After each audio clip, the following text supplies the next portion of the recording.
y aller, Monsieur le Président. Très bien.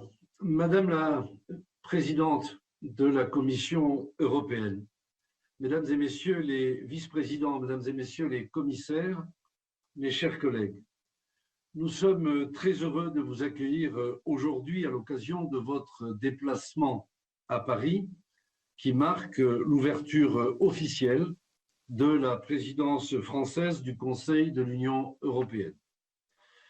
Je vous prie d'accepter mes excuses de ne pas être physiquement à vos côtés. Je le suis par le cœur et par l'esprit, mais comme vous le savez, la Covid-19 me tient pour quelques heures ou quelques jours encore éloigné de l'Assemblée nationale.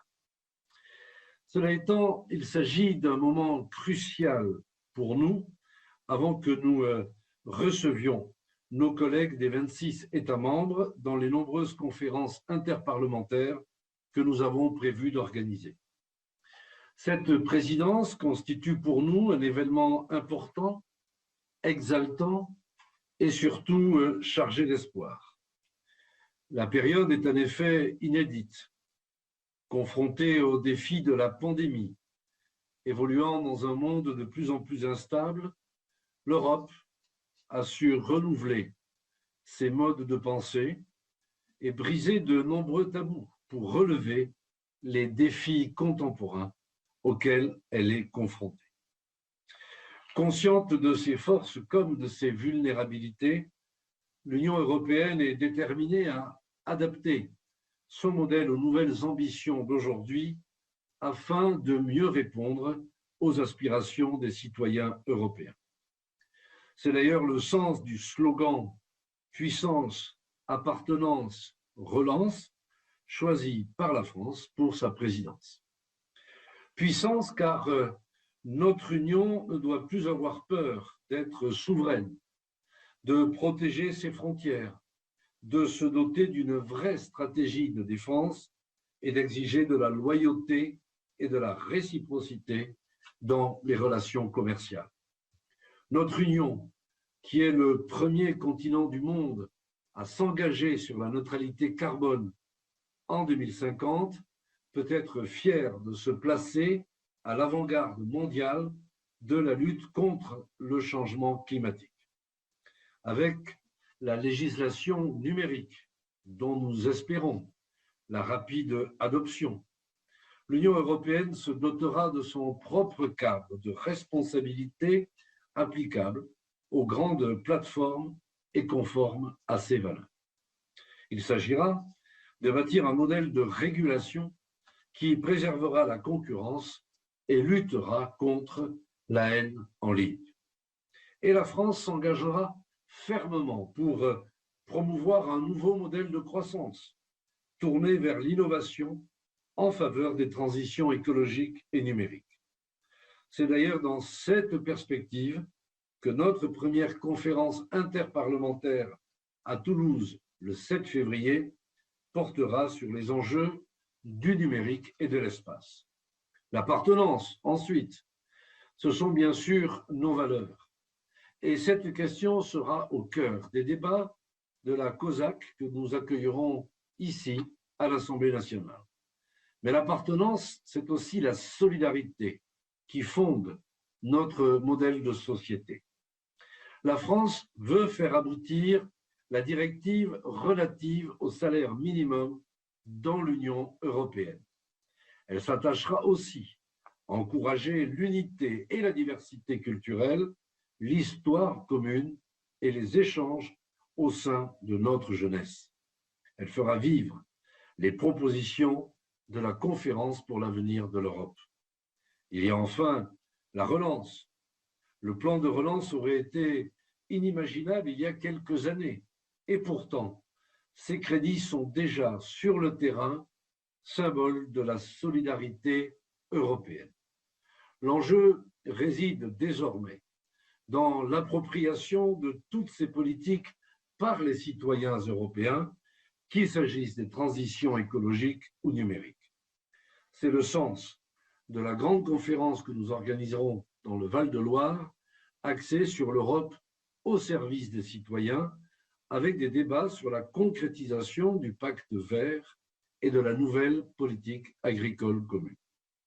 Vous l'aurez compris, mesdames et messieurs, vous trouverez ici, à l'Assemblée nationale, des parlementaires déterminés à faire avancer l'Union européenne. C'est pourquoi nous attachons une importance toute particulière à votre visite et c'est avec un immense plaisir que je vous souhaite la bienvenue. Je vous remercie de votre attention. Merci beaucoup, Monsieur le Président, Mesdames et Messieurs les vice-présidents, Mesdames et Messieurs les présidents de commission, Mesdames et Messieurs les présidents de groupe, tout mon collège, on est très heureux d'être parmi vous aujourd'hui pour célébrer l'ouverture de la présidence française. Et nous saluons vos priorités, relance, puissance, appartenance. Les enjeux, vous l'avez dit, Monsieur le Président, sont énormes. Tout d'abord, les deux grands thèmes, la lutte contre le changement climatique et la transition numérique, mais bien sûr également la crise actuelle, la lutte contre la pandémie avec une bonne coordination de santé et de relance économique, vous l'avez mentionné. Et enfin, une Europe plus souveraine, et ça va de la protection des frontières extérieures à l'avancée sur la défense européenne également. Alors, vous voyez, il y a beaucoup à faire, beaucoup à travailler. Je compte sur le poids politique et sur l'expérience de la France, l'un des membres fondateurs de l'Union européenne en ce cas. Et j'aimerais ici brièvement mentionner 3 domaines importants. Le premier domaine est bien sûr le climat. Vous savez qu'ensemble, nous avons fixé des objectifs climatiques pour 2030 et 2050 qui sont vraiment la fierté de l'Europe dans le monde. Et nous étions les premiers, comme continent, d'avoir une loi sur les objectifs climatiques. Maintenant, la Commission a proposé une feuille de route très ambitieuse, très détaillée pour chaque objectif, pour chaque secteur, avec une forte dimension sociale. Ça, c'est vraiment important pour nous. Et nous savons tous que le changement climatique n'attend pas, ça s'aggrave. C'est-à-dire 2030, c'est presque demain. Et notre feuille de route doit être en place à temps pour honorer notre engagement. Et c'est pour ça qu'on compte vraiment sur la présidence française de faire avancer le pacte vert que nous, citoyens européens, exigent.